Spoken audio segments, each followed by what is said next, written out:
Ebikolwa by'abaana okufuna embuto nga tebannetuuka bize byeyongera mu disitulikiti y'e Kamuli. Abakulembeze mu kitundu kino baze basala entoto ku butya bwe basobola okumalawo embeera eno gye buvuddeko okunoonyereza okwakolebwa mu Kamuli ku baana abawala 100 abaakeberebwa abasukka mu 200 basangibwa balina embuto.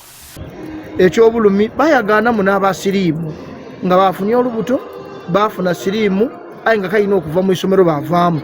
Kyaddaaki oyinza okugamba bano bafunye okuddibwamu bakansala bwe batudde ne bayisa etteeka lye batuumye child protection okutangira okutyoboola eddembe ly'abaana. Okusinga essira liteereddwa ku baana abawala abafuna embuto nga tebannetuuka. We are curbing teenage pregnancies, we are curbing sexual immorality, defilement, rape of our girls and of our boys. Ebimu ebiri mu tteeka lino kwe kuwera abaana abato obutaddamu kugenda ku mikolo gy'abantu abakulu katugambe ng'egy'embalu, okwalula abalongo n'emirala. Okwalula amalongo webemba ebigambo ebizira mpale nga n'abaana abo bali awo. Abaana bebabigereesa bajja okufundikira nga bagwire mu kikemu. Tulina enkola ey'okufumbirwa abantu okwandula webagalagirwa wemoolekuwati wemoleku nga n'abaana bali awo.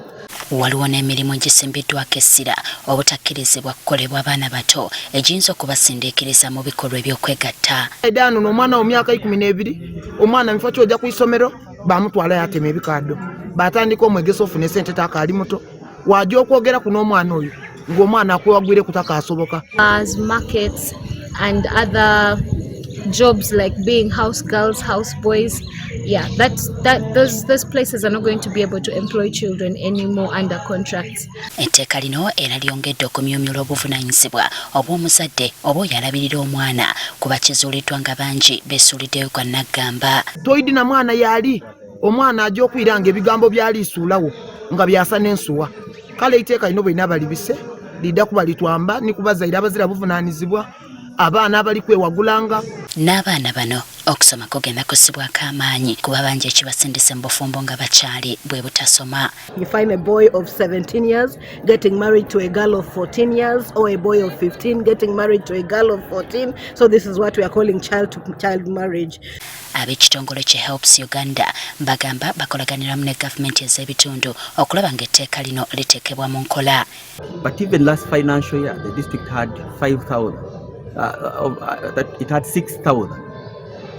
The other financial year, when COVID started, 6,000. So you see that it is really a big problem that young people's rights are being abused. Okunoonyeza kulaga nti ekitundu ky'e Busoga kye kimu ku bitundu ebisingamu obwanvu mu ggwanga nga na kino tekibuusibwa maaso ku kiviirako abaana okufumbizibwa nga tebannetuuka.